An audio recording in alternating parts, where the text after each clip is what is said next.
নবীজি যখন এই পৃথিবী ছেড়ে চলে যায়, নবীজি চলে যাওয়ার সময় যখন আজরাইল আসলো, আজরাইল এসে নবীজির হুজরা, নবীজির দরজা করা নাড়া দিল।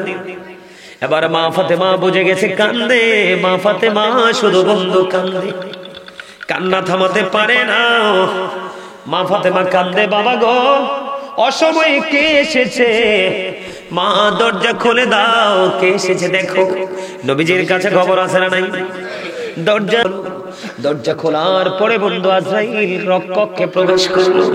আজরাইল যখন রুমে প্রবেশ করলো রে, আজরাইল প্রবেশ করার পরে সে রাসূলকে সালাম দিলেন, ইয়া রাসূলুল্লাহ, ইয়া হাবিবাল্লাহ, নবী গো, ও প্রাণের নবী, আল্লাহর হাবিব সরকারে মদিনা। যখন বললেন, আজরাইল এসে সালাম দিলেন, ইয়া রাসূলুল্লাহ, নবী গো, আপনার যদি অনুমতি থাকে আজকে আপনাকে চলে যেতে হবে। আমার মালিক, আপনার মালিক আমাকে পাঠিয়েছে, আপনার আমার মরণের ক্ষেত্রে এমন কোনো কথা হয়নি। এবার কি করলেন? প্রাণের নবীকে বললেন, ইয়া রাসূলুল্লাহ, ইয়া হাবিবাল্লাহ, নবী গো, আপনি যদি রাজি থাকেন আজকে আপনাকে নিয়ে যাব, পৃথিবী থেকে আপনাকে ফর্মালিটি মেইনটেইন করতে হবে, বিদায় হতে হবে। আমার নবীজি বললেন, আজরাইল আমার কোনো আপত্তি নাই রে, তবে আমি চলে যাওয়ার আগে আমার কয়টা প্রশ্ন আছে। আমার সুবহানাল্লাহ দি কয় না? সুবহানাল্লাহ আরো জোরে। পৃথিবীর কোন মানুষ আজরাইলকে প্রশ্ন করছে নি? কথা কয় না? জীবনে কোনোদিন আমরা শুনিনি। কিন্তু আপনার আমার প্রাণের নবী আল্লাহকে, আজরাইলকে ডাক দিয়ে বলে, আজরাইল আমি রাজি আছি, কিন্তু আমার কিছু প্রশ্ন আছে রে, প্রশ্নের উত্তর আমি জানার পরে আমাকে নিয়ে যাবে, আমার কোনো আপত্তি নাই। কি প্রশ্ন গো? আল্লাহ রাব্বুল আলামিনের কাছ থেকে আমি জানতে চাই রে, আমি আজকে চলে গেলে আমি এতদিন আমার উম্মতের অভিভাবক, আমি যদি আজকে চলে যাই আমার উম্মতের জামিন কে হবে রে? এই উত্তরটা আমার জানা লাগবে চলে যাওয়ার আগে। হুজুর, আমার আল্লাহ নবীজি খুব প্রশ্ন করবে, নবীজি এটা আমার আল্লাহ জানে কি জানে না? কথা কয় না? আল্লাহ জানে রে। আল্লাহ রাব্বুল আলামিন জিবরাইল পাঠিয়ে দিলেন, জিবরাইলকে জানিয়ে দিলেন, যাও যাও জিবরাইল। এই এত জোরে কথা বলো কেন? জিবরাইল যাও যাও আমার হাবিবের কাছে খবর নিয়ে যাও, আমি আল্লাহ কথা দিলাম রে, আমার হাবিব যখন পৃথিবী থেকে চলে আসবে, আমি আমার হাবিবের উম্মতের দায়িত্ব আমি আল্লাহ দিয়ে দিলাম। জিবরাইল এসে ডাক দিয়ে বলে, ইয়া রাসূলুল্লাহ, ইয়া হাবিবাল্লাহ, নবী গো, আপনার কোনো টেনশন করার কোনো প্রয়োজন নেই, আমার আল্লাহ খবর জানিয়ে দিয়েছে গো নবী, আপনি চলে যাওয়ার পরে আপনার উম্মতের দায়িত্ব আমার আল্লাহ নিয়ে নিবে। জোরে জোরে বলেন না সুবহানাল্লাহ। রে হযরত জিবরাইল আরেকটা প্রশ্নের জবাব চাই রে, আমার মালিক আমাকে জানিয়ে দিবে। এই প্রশ্নের জবাবটা হলো যে কাল হাসরের দিন আমার উম্মতের আমল নামার খবর যেন অন্য কোন নবী জানতে না পারে। জোরে জোরে বলুন না সুবহানাল্লাহ। জিবরাইল জানিয়ে দিলেন, ইয়া রাসূলুল্লাহ, আমার আল্লাহ খবর জানিয়ে দিলেন আপনার উম্মতের আমল নামার খবর অন্য কোন নবী জানতে পারবে না। জোরে জোরে বলেন না সুবহানাল্লাহ। আমার একটা উম্মত, ৩ নম্বর প্রশ্ন হলো, আমার একটা উম্মত যেন জাহান্নামে না যায়। আমার আল্লাহ কথা দিয়েছে রে, আমার নবী একটা উম্মতকেও আমার আল্লাহ জাহান্নামে দিবে না। জোরে জোরে বলেন না সুবহানাল্লাহ। আমার ওই ছেলে আমার কাছে মোবাইল চাইলো, আমি তাকে মোবাইলটা দেইনি, একটা প্রমাণ আমি আপনাদেরকে দেওয়ার জন্য। এখন আমরা তো সবাই নবীর উম্মত দাবি করি, ঠিক কিনা বলেন? আরো জোরে বলেন না।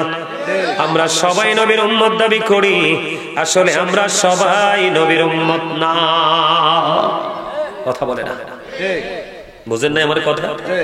আমরা সবাই কিন্তু বন্ধু নবীর উম্মত না, কে রে নবীর উম্মত, তার একটা প্রমাণ আমি আপনাদের কাছে নিয়ে আসলাম। এখানে হাদিস শরীফের মধ্যে এসেছে বন্ধু, আল্লাহ রাসূল বলেছেন কুল্লু উম্মতি ইয়াদখুলুনাল জান্নাতা ইল্লা মান আবা, কিলা ওয়া মান আবা ক্বালা মান আতআনি দাখালাল জান্নাহ ওয়া মান আসানি ফাকাদ আবা, রাওয়াহুল বুখারী। জোরে জোরে বলেন আল্লাহু আকবার।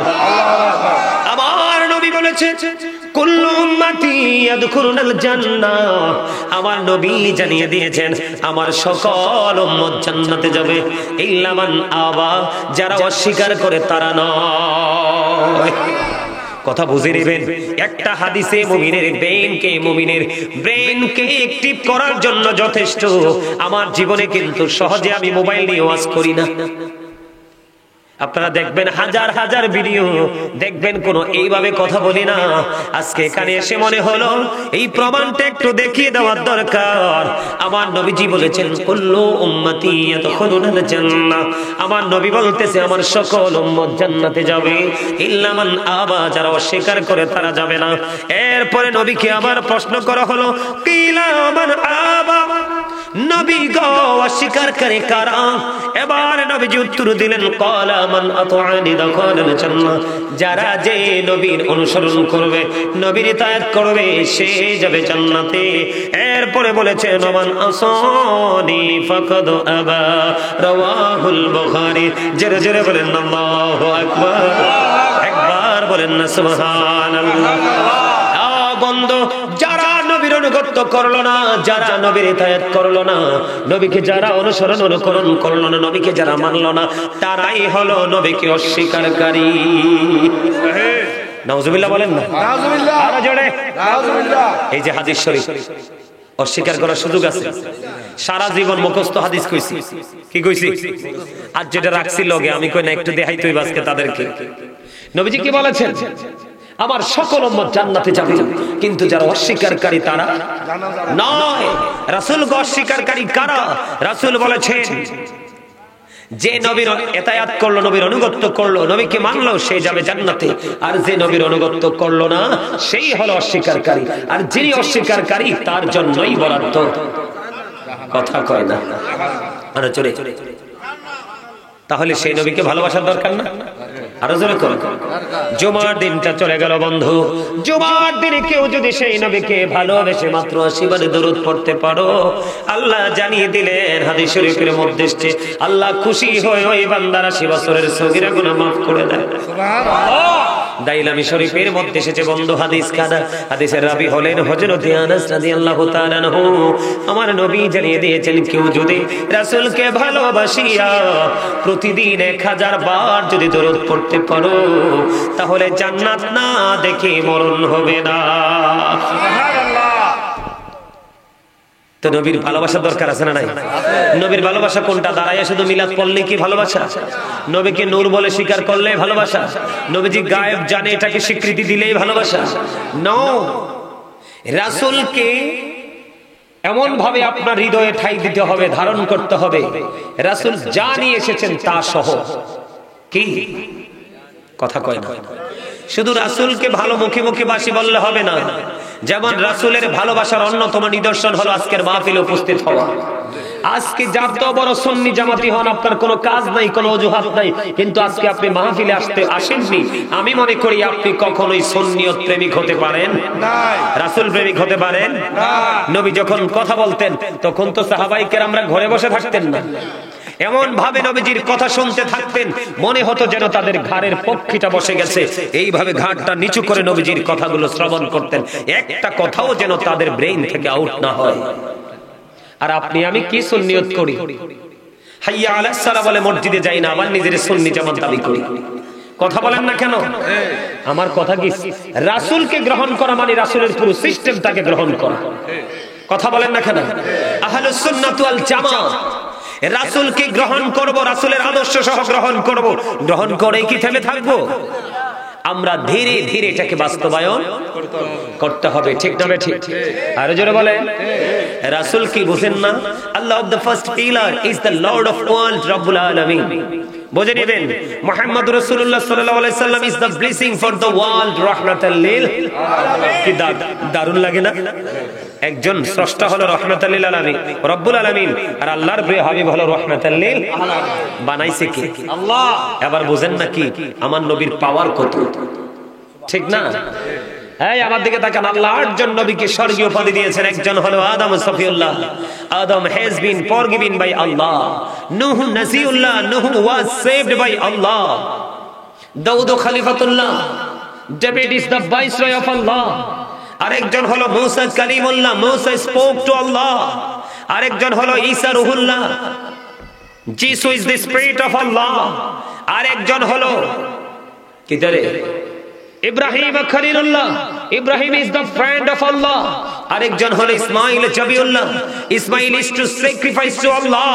আরেকজন হলো there is no god but আল্লাহ, মুহাম্মদুর রাসূলুল্লাহ সাল্লাল্লাহু আলাইহি ওয়াসাল্লাম ইজ দ্য মেসেঞ্জার অফ আল্লাহ। জোরে জোরে বলেন না সুবহানাল্লাহ। রাসূলকে ভালোবাসলে কি লস? আপনি রাসূলকে ভালোবাসতে পারলেই নামাজি হতে পারবেন। আপনি রাসূলকে ভালোবাসতে পারলেই আপনি সুদ মুক্ত হতে পারবেন। আপনি রাসূলকে যদি ভালোবাসেন ঘোষ মুক্ত হতে পারবেন। রাসূলকে ভালোবাসতে পারলেই পিতামাতার সাথে আপনার উত্তম আচরণ করতে পারবেন। আপনি রাসূলকে ভালোবাসতে পারলেই সামাজিক বন্ধনে আবদ্ধ হতে পারবেন। রাসূল প্রেমের মধ্যে এগুলো আছে। রাসূল প্রেম যার সিনে নেই তার মধ্যে এগুলো নাই। এটার নাম হলো প্রকৃত রাসূলের ভালোবাসা। কথা কি বুঝেন না? আরো জোরে কথা কি বুঝতে অসুবিধা হয়? আরো জোরে। আমেরিকার গবেষক মাইকেল এইচ হার্ট তিনি কি বলেছেন, the 100 ranking of the most influential person in the history. তিনি বলেছেন 100 জন প্রভাবশালীর তালিকা তিনি করলেন, এর মধ্যে ইনফ্লুয়েন্সিয়াল দ্বারা শ্রেষ্ঠ প্রভাবশালী হিসেবে আপনার আমার নবীকে তিনি চিহ্নিত করেছেন। সুবহানাল্লাহ। ডক্টর আহমদ পেরা বাগদাদি পীর সাহেব কেবলা, যিনি শাহপুর দরবার শরীফের পীর সাহেব কেবলা ছিলেন, বোস্টন ইউনিভার্সিটির ইংলিশ লেকচারার ছিলেন, তিনি বলেছেন of all the great religious personalities of all prophet Muhammad Rasulullah sallallahu alaihi wasallam was the most successful। জোরে জোরে বলেন না সুবহানাল্লাহ। পৃথিবীতে যতগুলো নবী রাসূল এসেছেন সবগুলো নবী রাসূলের মধ্যে ইমামতি থেকে রাজনীতি প্রত্যেকটা জায়গায় আপনার আমার নবী সফল, কিন্তু দুর্ভাগ্যজনক হলেও আজকে আমরা ব্যর্থ। কথা বলেন না, বুঝেন না আমার কথা? রাসূল কি জিনিস বুঝেন? হ্যাঁ, আমরা যে কালেমা পড়ি, কালেমার মধ্যে দেখেন লা ইলাহা ইল্লাল্লাহর সাথে মুহাম্মাদুর রাসূলুল্লাহ। বন্ধুরে আমার, যেই নবী আপনার জান্নাতের ফয়সালা নিয়ে নেন, যেই নবী আপনার জন্য ব্যারিস্টার হয়ে যাবেন, এই ব্যারিস্টারের জবানে, লয়ারের জবানে কাল হাসরের ময়দানে থাকবে রব্বি সাল্লিম। শুধু উম্মতের শান্তি, উম্মতের নিরাপত্তা কামনা করবে। পৃথিবীর বুকে এসে শুধু রব্বি হাবলি উম্মতি উম্মতি বলে কেঁদেছে। সেই নবীর আদর্শ যদি লালন করতে না পারো, তাহলে তোমার জীবনের সফলতা কখনোই আসবে না। তার কারণ হলো বন্ধু, ইহুদি খ্রিস্টানের একটা ধর্মগ্রন্থ যেটাকে ইংলিশে বলা হয় দা ওল্ড নিউ টেস্টামেন্ট, ওটার মধ্যে ওরা বক্তব্য দিয়েছে he that love is not now with not god for god is love. ওরা বক্তব্য দিয়েছে যেজন প্রেম করে না সেজন আল্লাহকে জানে না, ফর গড ইজ লাভ, আল্লাহই প্রেম। কিন্তু আল্লাহ রাব্বুল আলামিন তাদের এই প্রেমকে গ্রহণ করলেন না। আল্লাহ রাব্বুল আলামিন বললেন নো, সে বলুন ইফ ইউ ডু লাভ আল্লাহ, যদি তোমরা আল্লাহকে ভালোবেসে থাকো, ফলো মি মুহাম্মদ সাল্লাল্লাহু আলাইহি ওয়াসাল্লাম, মুহাম্মদ সাল্লাল্লাহু আলাইহি সাল্লামের অনুগত হয়ে যাও, আল্লাহ উইল লাভ ইউ, আল্লাহ তোমাদেরকে ভালোবাসবে, এন্ড ফরগিভ ইউর সিনস, আল্লাহ রাব্বুল আলামিন ক্ষমা করে দিবে। জোরে জোরে বলুন সুবহানাল্লাহ। আল্লাহ বলেছেন কুল ইন কুনতুম তুহিব্বুনাল্লাহ ফাত্তাবিউনি ইউহিব্বুকুমুল্লাহু ওয়া ইয়াগফির লাকুম যুনুবাকুম ওয়াল্লাহু গফুরুর রহিম। এখানে সবচেয়ে বড় মজার বিষয় হলো ইহুদি নাসারারা বেঈমানের আল্লাহকে ভালোবাসা হিসেবে স্বীকৃতি দিয়েছেন। আল্লাহ রাব্বুল আলামিন এই ভালোবাসা গ্রহণ করেনি। আল্লাহ বলে আমাকে ভালোবাসতে হলে যেতে হবে আমার হাবিব কামলিওয়ালার কাছে। তোমার হাবিব কোথায় গো? ওই মদিনায় খোঁজে দেখো, আমার মা নবী জান্নাতে শুয়ে আছে। এই জন্য আমি একটা গজল লিখেছি, একটুখানি শোনাবো, শুনবেন নি? ও গো নবীজি কেমন করে বলো তোমায় দেখি, ও গো নবীজি কেমন করে বলো তোমায় দেখি, আছো তুমি ওই মদিনায়, আছো তুমি ওই মদিনায়, সঙ্গে নিয়ে দুই প্রেমী সাথী কেমন করে বলো তোমায় দেখি, দেখার আশা আমার মনে পুষে রেখেছি যতন করে। ঠিক কিনা বলো? দৌড় বেটা, তোর অসুস্থ হয়ে পড়ছিস, আমি অসুস্থ বেটা পাগলের মতো নিজের মসজিদ মাঠের ওয়াজ ছেড়ে এখানে চলে আসছি, আর তোরা সব জোয়ান মানুষ দু চারটা আমার মুরব্বী চাচা দাঁড়া নালে কথা নাই বললো, জোরে কো ঠিক যাবে ঠিক। নবীরে দেখতে চাও না?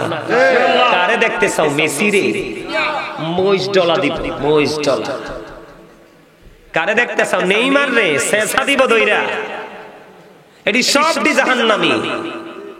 এটি কি মুসলমান না কাফের? কথা কয় না। তোমরা কি বেকল? তোমরা কি বুদ্ধি নাই?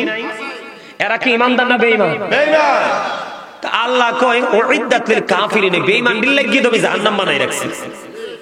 তুমি হেতরে ফলো করো কিল্লাই দুজকে যাইতা। কি যে শেষা খাইবা হেন গেলে বুঝবা, পরে কইবা আরে গাজী সুলাইমান কত কথা কইয়ে গেছে শুনলাম না।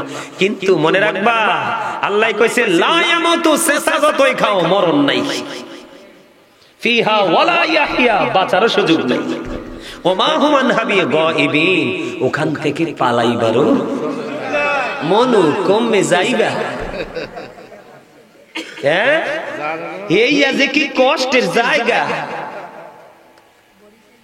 হ্যাঁ, মুই তো বরিশালিয়া, বরিশালের ভাষা আমার খুব পছন্দ। এই জন্য আমি মাঝে মাঝে যখন আমাদের কমন ভাষায় কথা বলার জায়গায় একটু উল্টো পাল্টা কথা বলি, দেখি সবার ঘুম চলে যায়, একটা মিষ্টি হাসি চলে আসে, যেমন হইছে। ঠিক না? আমরা তো সব জেলায় যাই, আমাদের মোটামুটি সব ভাষায় কথা বলার অভ্যাস আছে, কিন্তু ওয়াজে ঢুকলে তো আর আমরা কিন্তু মজা দেওয়ার মানুষ না, আমরা আলোচনা করার মানুষ। অনলাইনে যারা দেখে তারা জানে আমি কিন্তু আসলে ফালতু কথা বলি না, কারণ এই জায়গাটা অত্যন্ত পবিত্র। মাঝে মাঝে মুসল্লিগুলো দুর্বল হয়ে গেলে বিভিন্ন কথা বলে তাদেরকে একটু এনার্জি দিতে হয়, একটু ফিলিংস দিতে হয়। আমি কি বলেছি?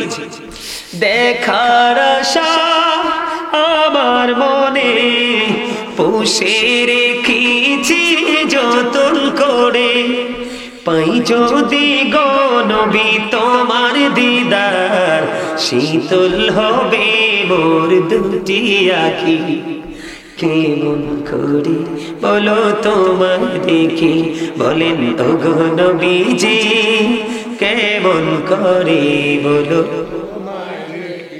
নবীরে দেখলে জাহান্নামের আগুন, সরাসরি দেখা লাগবে না, স্বপ্নেও যদি একবার নবীকে দেখো তুমি জান্নাতি হয়ে যাবে। তো সেই নবীরে ভালোবাসার দরকার না? জান্নাত যে আল্লাহ 8টা বানাইছে, আমি একটু গবেষণা করে দেখলাম আসলে 8টা জান্নাত মালিক কেন বানালেন। আমি আমার একটা ধারণা, আমি আমার চিন্তা থেকে, আমি আমার গবেষণা থেকে বের করলাম, আল্লাহ রাসূলের সাথে প্রেম রেখে 8টা জান্নাত বানাইছে। কয়টা? আল্লাহর নাম লিখতে 4টা হরফ লাগে, আলিফ লাম লাম হা। নবীজির নাম লিখতে লাগে মিম হা মিম দাল, চারে চারে কত? একটা হরফের উপরে নিচেও কোনো নক্তা নাই। আল্লাহর নামে 4টা, নবীর নামে 4টা। আল্লাহ কয় চারে চারে মিলে জান্নাত বানাই দিলাম 8টা। তোমরা যে যেমনি পারো এক একটা দখল করো, তবে জান্নাত দখল করতে হলে রে আমি আল্লাহরে ডাইরেক্ট ডাইকা লাভ হইতো না। আমি কোরআনে খবর জানিয়ে দিছি, মদিনায় যাও, ওই মদিনায় বিক্রি হয়, মদিনা থেকে দেওয়া হয় জান্নাতে যাওয়ার টিকেট। ঠিক আছে? কথা বুঝেন না? আল্লাহ কো মাইয়ুতির রাসূলা ফাকাদ আতাল্লাহ, যেই ব্যক্তি রাসূলের অনুগত করলো সে যেন আল্লাহর অনুগত করলো। যে রাসূলকে মানলো সে আল্লাহকে মানলো, যে রাসূলের ইতায়াত করলো সে আল্লাহর ইতায়াত করলো। অটোমেটিক্যালি আল্লাহরে পাওয়া যায়। কোরআনকে অস্বীকার করার সুযোগ আছে? কথা কয় না, আরো জোরে। এখন দেখবেন নবী সম্পর্কে বিভিন্ন ধরনের কটূক্তি মানুষ করতে থাকে। আপনারা কি নবী সম্পর্কে আংশিক যদি কেউ কটূক্তি করে আপনারা কি তার সঙ্গে থাকবেন? যদি থাকেন লসটা কেমন হবে আমি বলি। আপনার পুরো ভবিষ্যৎ ফিউচার আপনার বরবাদ হয়ে যাবে। কেমনে বরবাদ হবে? হাদিস শরীফের মধ্যে এসেছে আল্লাহ রাসূল বলেছেন, ক্বালা মান সাব্বা নাবিয়্যা ফাকতুলুহু ওয়া মান সাব্বা সাহাবী ফাদরিবুহু। নবীকে যারা গালি দিবে, নবীর ইজ্জতের চাদর ধরে যারা টান দিবে, নবীজির ইজ্জতের চাদর ধরে যে টান দিবে উম্মত, তাদেরকে হত্যা করে ফেলো। কি করে ফেলো? ওমা হত্যার কথা কোনে ডরাইছেন নাই? হযরত ওমর কি কল্লা হালাইছে না? কথা কয় না। আব্বার কল্লাটা তো যন্ত্রণ ফালাই দিছে। হযরত ওমর তার নিজের আপন পিতার কল্লা ফালাই দিছে নবীর সাথে বেয়াদবি করার কারণে। আপনারা তো টেনশনে পড়ে যান, প্রেম নি ছুটতে যায়। নবীর সাথে যারা বেয়াদবি করবে তাদের দুনিয়াও নাই আখিরাতও নাই। আমি পরে আসছি কোরআনে, যারা সাহাবী হয়েছে, সাহাবাই কেরাম হওয়ার মর্যাদা যারা অর্জন করেছে তারা কিভাবে হলো? রাসূলকে সশরীরে দেখে এবং ঈমান থেকে অন্তর থেকে রাসূলকে বিশ্বাস করে এবং দেখেছে অন্তর থেকে বিশ্বাস করেছে, তাদের অন্তরে চক্ষু চর্মচক্ষু দ্বারা রাসূলকে দেখে বিশ্বাস করেছে এবং তাদের জানমাল সব সময় নবীজির জন্য রেডি রেখেছে কুরবানি করার জন্য। ঠিক না বেঠে? এই জন্য তারা সাহাবী হওয়ার মর্যাদা পেয়েছে। ঠিক কিনা বলেন? ওই যে আমি গজলে বলছি, আপনাদের মনে আছে? হ্যাঁ, ও গো নবীজি কেমন করে বলো তোমায় দেখি, আছো তুমি ওই মদিনায়, আছো তুমি ওই মদিনা, সঙ্গে নিয়ে দুই প্রেমিক সাথী, কেমন করি বলো তোমায় দেখি। মারহাবা বলেন না? আমার লেখায় আমি তুলে ধরেছি নবীজি জান্নাতে শুয়ে আছে দুই সঙ্গীকে নিয়ে, একজন হলো হযরতে আবু বকর আর একজন হলো হযরতে ওমর। সুবহানাল্লাহ বলেন না? আমি এই জায়গাটা একটু পরে আসছি, তবে আগে হাদিসের ব্যাখ্যাটা করে দেই। রাসূল বলেছে ওমান সাব্বা সাহাবী ফাদরিবহু, সাহাবায়ে কেরামকে যারা গালি দিবে, তাদের ইজ্জতের চাদর ধরে যারা টান দিবে তাদেরকে বাইন্দা পিটাও। এখন নবীর শানে নবীকে অপমান করে কথা বললে আমরা কই স্লিপ অফ টাং, ঠিক না? এটাকে আমরা ছোট্ট একটা নাথিং বলে উড়িয়ে দিই, কিন্তু সে তো সিরিয়াসলি নবীজিকে বেজ্জতি করছে। কিন্তু আসলে কি নবীজিকে বেজ্জতি কোনো মানুষ করতে পারে? নবীজির ইজ্জত দিয়েছে কে? আরো জোরে। নবীজিকে ভালোবাসার কম্পিটিশন কেমন ভাবে করতেন সাহাবায়ে কেরাম? আমার দিকে তাকান। আমি আজকে বিভিন্ন ভাবে আলোচনা করব নবীজিকে কিভাবে ভালোবাসতেন, সে ভালোবাসার ট্রেনিংটা তাদের মধ্যে কেমন ছিল। বন্ধুরে আমার, আবু বকর, ওমর রাদিয়াল্লাহু তাআলা আনহু সব সময় তিনি চিন্তা করতেন কেমন করে আবু বকরের ভালোবাসাটা ওভারটেক করা যায়। শিক্ষাটা কিটা করে, তার পেটে খিদা লাগছে, যা যা তার লে যা, তার নমুনা পালাডা, তার পেটে ভুক লাগছে, তার দেখতেই বোঝা যায়। আল্লাহ রাসূল বললেন দান করার জন্য। তাবুক যুদ্ধের পূর্বে এবার হযরত ওমর মনে মনে তিনি চিন্তা করলেন, জীবনে কতবার যেখানে যাই যেভাবে যাই আবু বকর শুধু ফার্স্ট হয়, কে হয়? আজকে আমার কাছে আবু বকরকে হারিয়ে দিব। কথা কয় না? আবু বকর সারা জীবন ফার্স্ট হয়েছে, কিন্তু আজকে আবু বকরকে ফার্স্ট হতে দিব? কে চিন্তা করতেছে? হযরত ওমর ইসলামের দ্বিতীয় খলিফা। এবার তাদের দৌলত নিয়ে আসলেন নবীজি। হযরত ওমরকে প্রশ্ন করলেন, ওমর তুমি কি নিয়ে এসেছো? কই নবী গো, আমার যা ছিল অর্ধেক নিয়ে এসেছি। ফ্যামিলি পরিবারের জন্য কতটুকু রেখে আসছো? কই অর্ধেক রেখে এসেছি। আর এবার হযরত আবু বকরকে যখন প্রশ্ন করলেন, আবু বকর তুমি কি নিয়ে এসেছো? ইয়া রাসূলুল্লাহ আমার কাছে যা ছিল আমি সবটা নিয়ে এসেছি। ফ্যামিলি পরিবারের জন্য কি রেখে এসেছো? কই আমি ফ্যামিলি পরিবারের জন্য আল্লাহ এবং আল্লাহ রাসূল কি রেখে আসছি। আপনার আমার মধ্যে তো এটা নাই। আরো একটা মাহফিল এলে আর একটা খোসাই করলো বাজ্যে ঘুম, এমন জন্মের ঘুম ঘুমাইবা খালি কবরে যাইয়া সারো। ঘুম, বালিশ, খেতা বসবা, কত ধানে কত চাল। কথা কর না কেন? নে এবার নে তার কিও চাচা ঠিক কইছে না? ঠিক কইছে। এই অনারে যাইয়েন না, কিছুক্ষণের মধ্যে শেষ করে দিচ্ছি, 12টা বাজে যাইতেছে। কথা কর। আই আসলে সুস্থ না, চেহারাটা দেখেন না, আগে যেটা দেখছেন জানুয়ারির 5 তারিখ থেকে অসুস্থ। এরে মোবাইল নিবি? আমার চেহারা আজকে আমি আসতাম না, শরীর খুবই ক্লান্ত। মানে আমি যদি না আই নুরু ভাইও কইবে আর ভাই আরে বেজ্জতি করছে। আর আপনারা গ্রামের মানুষে কবে নুরুল লগে এত মহাব্বত, নুরুল লগে কেমনে হুজুরে ইচ্ছা কাজ করছে, ঠিক না? আরে নুরুল লগের প্রেমের ব্রেকআপ হয়ে গেছে। নুরুরে ভালো কথা কে কইতো না, এই যুগের মানুষ ভালো কথা বলতে জানে না, ঠিক কি না বলেন?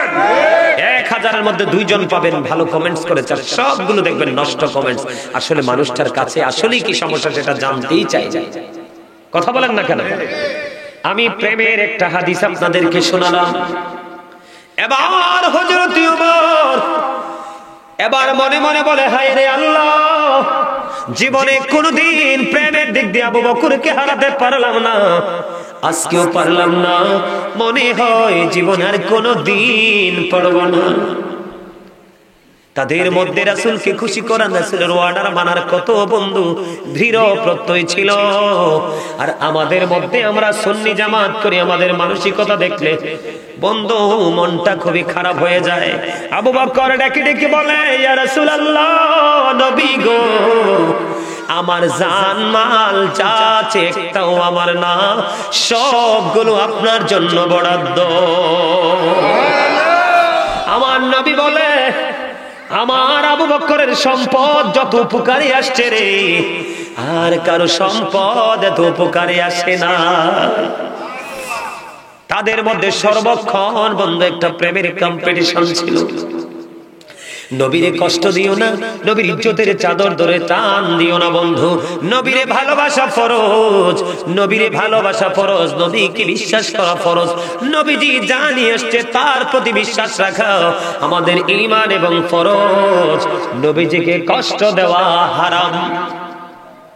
আপনারা বলেন, আজকে সুন্নি জামাতের মাহফিল, আপনারা ঘরে যে বৈশা রইলেন, আল্লাহ খুশি না বেজার? নবীজি খুশি না বেজার? আল্লাহ রাসূল যদি কষ্ট পায়, তুমি সুন্নি জামাত লেবাস যতই লাগাও লাভ হবে না। আমি বলবো নি, ওয়াজ করবো নি আপনাদের সামনে।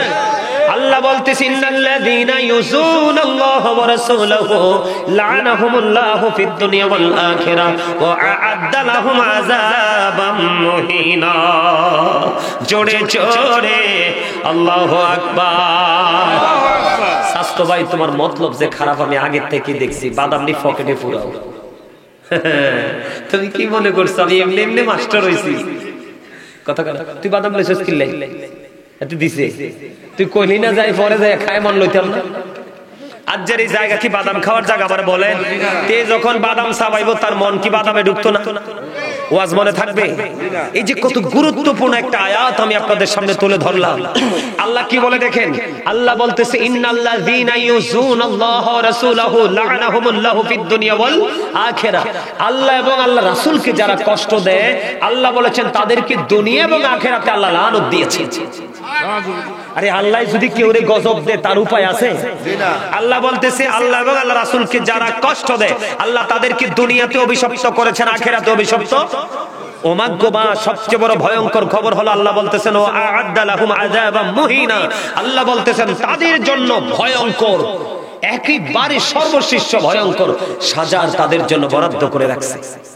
নাউজুবিল্লাহ বলেন না কেন? আরে আরো জোরে নাউজুবিল্লাহ। আপনারা কি মন খারাপ করছেন উপস্থিতি কম দেখে? জান্নাতীদের সংখ্যা তো কম হবে। কি তোমরা বোঝো না কেন? জান্নাত কয়টা? 8টা। এই 8টা জান্নাতে যাবে মাত্র একদল। কথা কয় না? মাত্র কয় দল? Only for একটা টিম। আহলে সুন্নাহ ওয়াল জামাত ইজ দ্য বেস্ট পার্টি। একটা পার্টি যাবে জান্নাতে, একটা দল, সেটা হলো আহলুস সুন্নাহ ওয়াল জামাত। আর জাহান্নাম হলো 7টা। কয়টা? 7টা। এই 7টা জাহান্নামের বরাদ্দ করছে 72 দল। উপায় আছে নি? কচ্চা এই একটার উপর একটা পড়তেই থাকবো, পড়তে থাকবো। জাহান্নামে কয়, আমি তো ওদের আগ্রহে আছি, আইও মনু। কি মনু? আইও, আইলে বুঝবা মজা যে কত। বুঝেন নাই? হেতে যেতে একবারে কম আযাব, হেতের আগুনের 1 জোড়া জুতা। কয় জোড়া? আহারে জুতা পরাইতে দেরি, মাথার মগজটা গরুর গোশতের পাতিলের মতো উতরাইতে দেরি করবে না। তুমি বলেছি তুমি মরতে পারবা না, বাঁচতে পারবা না, পালাতেও পারবা না। খাবার কি জানুনি বরাদ্দ? ভয়ঙ্কর খাবার, তিনাতুল খাবার। ইয়া রাসূলুল্লাহ, তিনাতুল খাবারটা কি? নবীজি কয়, আরেকটা জাহান্নামীর পচা রক্ত পুঁজ। কেমনে খাবা যুবক তোমাদেরকে বলি। আর সারা জীবন আলেমদের সাথে প্রেমের ডুরি লাগাইবা, মাহফিল যেখানে হবে নবীর প্রেমের অন্য মাহফিল না, নবীর প্রেমের মাহফিল হবে, মানুষ কতজন সেটা দেখার বিষয় না, ওখানে সোজা চলে যাবা, সারা জীবন শুধু নবীর প্রেমের গল্প পুঁজি করবা, জীবনে যখন বয়স বাড়তে থাকবে শুধু নবীর প্রেমের আমল করতে থাকবা। নবী কয় যুবক যৌবন কাল তুই অন্য প্রেমে লাগাইছস, আমি নবী একটা খবর তোদেরকে দিয়ে দিলাম, আল হাসান ওয়াল হুসাইন সাইয়্যিদ শাবাবি আহলিল জান্নাহ, আমি নবী বলে দিলাম ইমাম হাসান এন্ড হুসাইন আর the leader of younger people in Jannah, আমার যে দুইটা কলিজার টুকরা ইমাম হাসান হুসাইন তোদের জান্নাতে আমি লিডার হিসেবে ঘোষণা করে দিলাম। নবীর দরকার হবে না, মা খাতুনের জান্নাতের কলিজার টুকরা দুইটা জান্নাতে তোমাদের নেতৃত্ব দিবে। যেমন আজকে আমি যখন আসছি নেতৃত্ব দিয়েছে কে? নুরু ভাই, কথা কয় না, লোকেশন দিছে কে? নুরু ভাই। তোমাকে জান্নাতে গিয়ে টেনশন করতে হবে না, কারণ তোমার লিডার আছে অটো রেডি। কারণ এমনি এমনি পাওনি, তুমি কর্ম করে নিয়েছো, কথা কয় না। তো যুবক যৌবনকালে কাজ করার দরকার না, আরো জোরে দরকার নেই। আল্লাহ বলে নবীরে কষ্ট দিও না, নবীরে কষ্ট দিলে আল্লাহ কষ্ট পায়, আর আল্লাহ যদি কষ্ট পায় তার দুনিয়া এবং আখিরাত উভয় জাহান ধ্বংস হয়ে গেল। আল্লাহ বলেছেন ভয়ঙ্কর মর্মন্তুদ সাজা তার জন্য বরাদ্দ। এবার বোঝে নাও আমার নবীর মর্যাদা কত। একটা হাদিস শরীফ শোনাইতাম নি, শুনবেন নি আপনারা? নবীর সাথে বেয়াদবি করার কারণে কি ভয়ঙ্কর পরিস্থিতি হয়েছে বলবো নি? আপনারা শুনতে সবাই রাজি?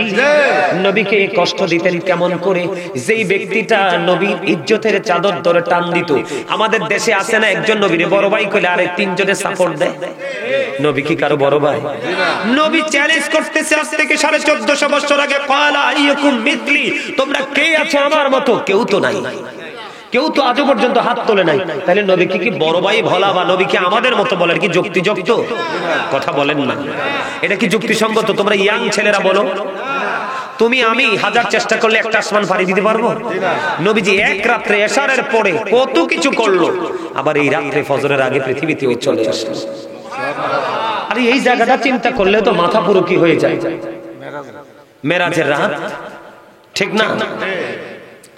বন্ধুরে আমার, যেই লোকটা নবী বেয়াদবি করতো, যারা তাকে সমর্থন দিত, তাতে সাপোর্ট দিত, উৎসাহ দিত, তার নাম হলো আবু রাফে নামক ইহুদি। তে হিজাজে বসবাস করত।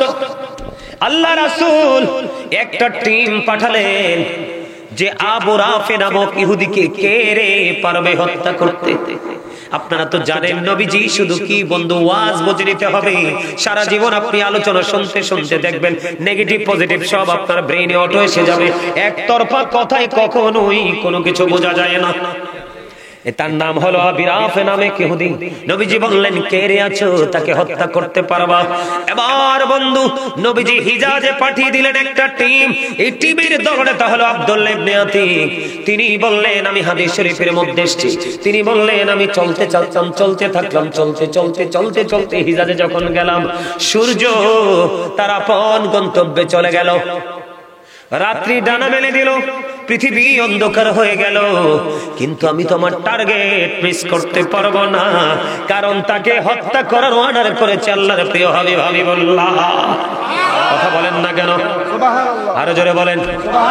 বর্তমানে বাংলাদেশে প্রধানমন্ত্রী শেখ হাসিনা, উনি যদি বর্তমানে বাংলাদেশের সেনা প্রধানকে বলে ওই ব্যক্তিটাকে আজকে রাত্রের মধ্যে অ্যারেস্ট করতে হবে, দেখবেন অনেকগুলো টিম বের হবে, তাকে আজকে রাত্রের মধ্যে অ্যারেস্ট করে ফেলবে। এই সব ক্ষমতা আছে না নাই? রাষ্ট্রীয় পাওয়ার খাটালে পারবে কি পারবে না? এবার কি করলেন বন্ধু আব্দুল্লাহ ইবনে আতিক, যুবক তোমরা শোনো, তোমরা তো মনে করছো নবী না জানি কি। এবার চলে গেলেন। তিনি কি করলেন? তিনি আস্তে আস্তে করে খুঁজতে থাকলেন। খুঁজতে আবু রাফে নামক ইহুদির সন্ধান পেয়ে গেল। যাওয়ার পরে দেখতে পাইলেন উনি ওনার দলটাকে একদিকে রাখলেন, একলা গেলেন তরবারি হাতে নিয়ে। এবার আবু রাফে নামক ইহুদির ঘরের মধ্যে প্রবেশ করলো। যাইয়া দেখলেন তিনি কয়েকজন সদস্যের মধ্যে ঘুমিয়ে আছে, শুয়ে আছে। এবার তিনি ডাক দিলেন আবু রাফে নামক ইহুদি বলে। আবু রাফে ডাক দিয়ে উত্তর দিলেন কে রে আমাকে ডাক দিল? তার মানে আব্দুল্লাহ ইবনে আতিকের উদ্দেশ্যে উদ্দেশ্য হলো আবু রাফির আমি ডাক দিলে সে সাড়া দিবে। সাড়া যখন পাবো, আজকে তো তুই যাইতি পারতি না। আমি ওয়াজ করছি কি তারা সুবহানাল্লাহ কয়, মন তো বাই চোখ দিতে। আমি সিকন আলীরে কইছি আজকে তুই যাইতি তিনা তোর রেসে অবস্থা ভালো না, তোরে আই মাসকানা নিব আইও মন। এবার কি করলেন? আবু রাফি নামক ইহুদিকে হত্যা করার জন্য আব্দুল্লাহ ইবনে আতিক ডাকের সাথে সাথে যখন আওয়াজ পেলেন, কে রে আমাকে ডাক দিলা, সঙ্গে সঙ্গে আব্দুল্লাহ ইবনে আতিক গিয়ে তাকে তরবারি দিয়ে আঘাত করে তাকে সঙ্গে সঙ্গে পৃথিবী থেকে আউট করে দেয়। এই আউটের খবর নবীর কাছে জানিয়ে দেয়। সুবহানাল্লাহ, মজার খবর না? হ্যাঁ, তাহলে নবীর সাথে বেয়াদবি করা যাবে কোনোভাবে? যাবে? তোমরা তো এতক্ষণ বসেই রয়েছো, কিছুক্ষণের মধ্যে মাহফিল শেষ করে দিব, যাওয়ার দরকার কি? একটু দোয়া করে শেষ করে যাও, তাহলে কি হবে? পরিপূর্ণ হয়ে যাবে।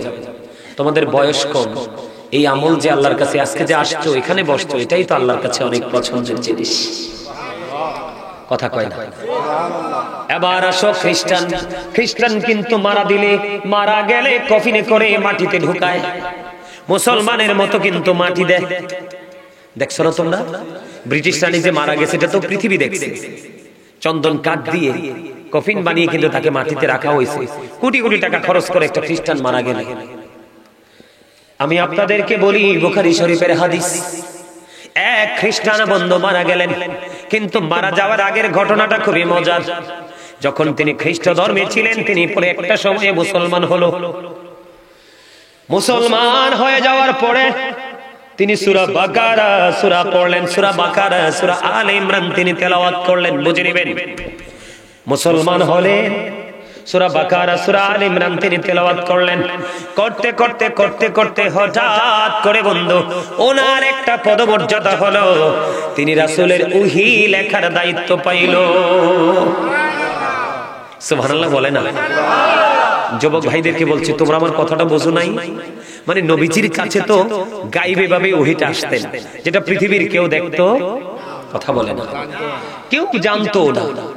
তো ওহীটা যখন নবীজির কাছে আসতো, দেখো বেয়াদবিটা কতটুকু করলে আল্লাহ সন্তুষ্ট হয়। যখন তিনি ওহী লিখতেন, ওহী লিখতে লিখতে লিখতে লিখতে হঠাৎ করে একটা সময় তার মধ্যে একটা শয়তানি ঢুকলো। সে আবার মুসলমান ধর্মটা ত্যাগ করলো। নাউজুবিল্লাহ বলেন না? মুসলমান ধর্মটা ত্যাগ করে সে ফিরে গেল। ফিরে যাওয়ার পরে আবার ঘুরতেছে আর বলতেছে, বুঝে নেবেন, সবার কাছে ঘুরে ঘুরে বলতেছে, নবী মুহাম্মদ ওইটুকু জানতো আমি যেইটুকু লিখে দিতাম, এর বেশি কিছুই জানতো না। জোরে জোরে বলেন না নাউজুবিল্লাহ। আমি যুবক ভাইদেরকে বলছি, তোমরা বলো, এই যে বললো নবীজিকে যে আমি যেইটুকু লিখে দিতাম শুধু সেইটুকুই জানতো, এর বেশি জানতো না। আমি যদি ওই বেয়াদবকে প্রশ্ন করি, নবীজি যতটুকু তুই লিখে দিতি অতটুকুই জানতো, এর বেশি জানতো না। একটু যদি আমরা চিন্তা করি, আগে তো নবীজি জেনেছে, তারপরে তো তুই লিখেছিস, তাহলে আগে কে জেনেছে, নবী না সে? আরো জোরে বলেন না? আগে নবীজি। এবারে কথা বলতেছে, নবীজির ইজ্জত সে নষ্ট করার চেষ্টা করতেছে। দেখতে দেখতে হঠাৎ করে খ্রিস্টান মারা গেল। হাদিস কিন্তু সিয়াসির তার অন্যতম গ্রন্থ বুখারী শরীফ এসেছে। খ্রিস্টান যখন মারা গেল, এবার তাকে মাটিতে দাফন করা হলো। দাফন করার পরে তার আপন স্বজন পরের দিন, দিন রাত শেষ হয়ে গেল, তাকে দেখতে আসলো। দেখতে আসার পরে আবার চাইয়া দেখে বন্ধু তার লাশটা মাটির বাইরে পড়ে আছে। আলহামদুলিল্লাহ। আমি ব্যক্তিগতভাবে খুশি হয়েছি, নবীর দুশমনের সাথে আল্লাহ কি করতেছে, অ্যাকশন শুরু করে দিয়েছে। এবার তার সঙ্গে খ্রিস্টানেরা, তার আপন স্বজনরা বলতেছে, এটা পৃথিবীর কোন মানুষের কাজ নয়, নিশ্চয় এটা নবী মুহাম্মদের কাজ। নাউজুবিল্লাহ করলাম। নবী মুহাম্মদ তোমারে নিয়ে টেনশন করে। আজকে মাটিটা আরো বেশি গভীর করে খনন করলো। খনন করে আজকে আবার লাশটা মাটিতে রেখে গেল। আজকে আবার লাশ মাটিতে রাখার পরে বন্ধু মালার যখন মাটিতে রাখলেন, দিন রাত পরে চলে গেল। পরের দিন এসে দেখে লাশটা আবার বন্ধু মাটির বাইরে পড়ে আছে। কই আহারে, এটা তো নবী মুহাম্মদের কাজ। 2 দিন চলে গেল, তৃতীয় দিন আরো বেশি গভীর করে কবরটাকে খনন করে লাশটা বন্ধ মাটির মধ্যে রেখে গেল। লাশটা মাটির মধ্যে রেখে গেলেন। তৃতীয় দিন আবার আয়েশা দেখে লাশটা মাটির বাইরে। এবার ওই খ্রিস্টানের আপন স্বজনরা বলে, না না, এটা পৃথিবীর কোনো মানুষের কাজ হতে পারে না। একদিনের পর একদিনে তো গভীর খনন করে তাকে কবরে রাখলাম, এটা পৃথিবীর কোনো মানুষের পক্ষে এত গভীর থেকে বের করা সম্ভব না, এটার মধ্যে অন্য কোনো রহস্য আছে। এই বলে তার লাশটা মাটির বাইরে ফেলে তারা সবাই চলে যায়। এটা অন্য কোনো কিছু না, ওই যে ঘুরে ঘুরে বলেছে যে নবী মুহাম্মদ কিছুই জানতো না, আমি যেইটুকু লিখে দিতাম শুধু সেইটুকুই জানতো। জোরে জোরে নাউজুবিল্লাহ। নবীর সাথে দুশমনি করা যাবে? নবীর দুশমন নিয়ে আলোচনা করলে শেষ হবে না আলোচনা।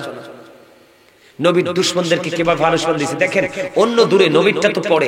হযরত ওমর কি করেছে, একদিন 2 জনের বিচার করলেন আমার রাসূল। কয়জনের? একজন হলো মুনাফিক মার্কা মুসলমান, নামের মুসলমান। আর কি আমাদের মধ্যে এরকম আছে না? এদিকে এই ভাই যাইয়া দুধ চা খায়, কয় হ্যাঁ তোমারটা ঠিক। আবার ওই ভাই যে রং চা খায়, হ্যাঁ কয় তোমারটা ঠিক। এই ভাই দামি বিস্কুট খায়, ভাই তোরটাও ঠিক। এই ভাই যে কম দামি বিস্কুট খায়, ওখানেও যায় কয় তোরটাও ঠিক। এই যেটা সব জায়গায় ঠিক, এটা মুনাফিক। এটা সব জায়গায়, যেটা সব জায়গায় ঠিক না, কিছু কিছু জায়গায় ব্যাঠিক, এইটাই আসল ঠিক।